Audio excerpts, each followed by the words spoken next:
We are dressed in black today. This is our Black Monday in South Africa. I'm Steve Hoffman, and this is an SOS to the world. On behalf of all South African agricultural farmers, every Monday is a black one for them. It is impossible to feed a nation while constantly made to watch your back.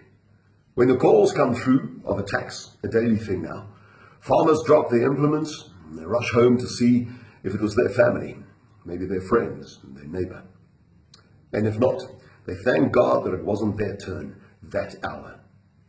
We are now losing more than a farmer a week.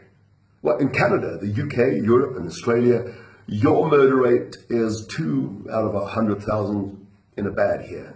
South Africa's was 34.1 out of 100,000 in 2017. But our farmers are brutally slaughtered at 156 out of 100,000, and this measly detail is omitted from our National Crime Report every year.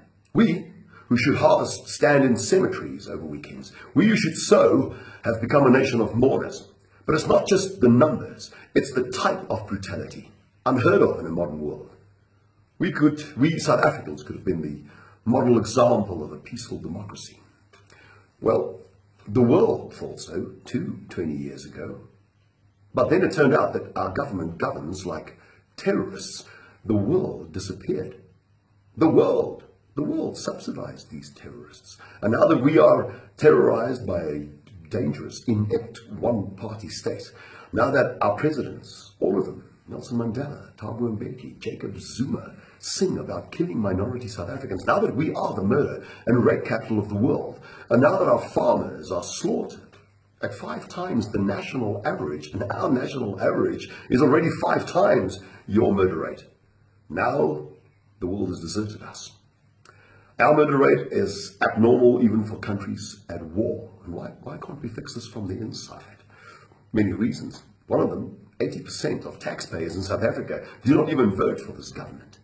Can you even stop and imagine for a second what that means in a socialist state? And not a single edifice that once made this country a healthy, world standard destination has remained standing. Not the healthcare, not the education, not the unemployment rate. In South Africa today, we have many different standards and many different kinds of rates. We, for instance, have a shattering school rape rate. We have a granny rape rate. We have a toddler rape rate. In a country where sangomas are treated as medical doctors and raping a virgin is seen as a cure for AIDS, why are we even surprised? We have an unprecedented farmer murder rate. Books have been written about it.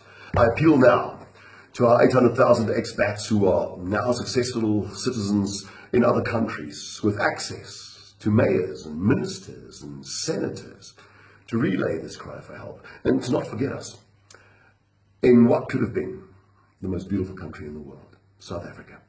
We appeal for intervention for all victims, but especially for our South African women and children, black and white.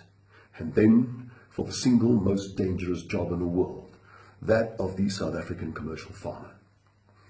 I would not ask for help if I thought the farm murder rate was decreasing. It is not. It is at an all-time high.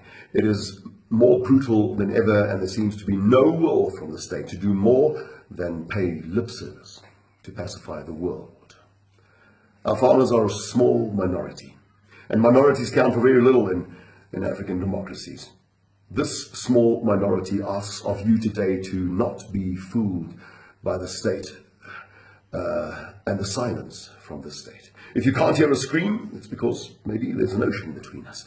But a farmer, his wife, his son, his daughter will scream tonight as they defend each other to the end. This, for us, is a reality, and we hope it can become real for you too in a matter of time. And when you wake up as a minority in your own country, sooner than you think, you will remember this. A farming family will, in all likelihood, be attacked before the end of day, and a woman will be raped by the time I thank you for listening.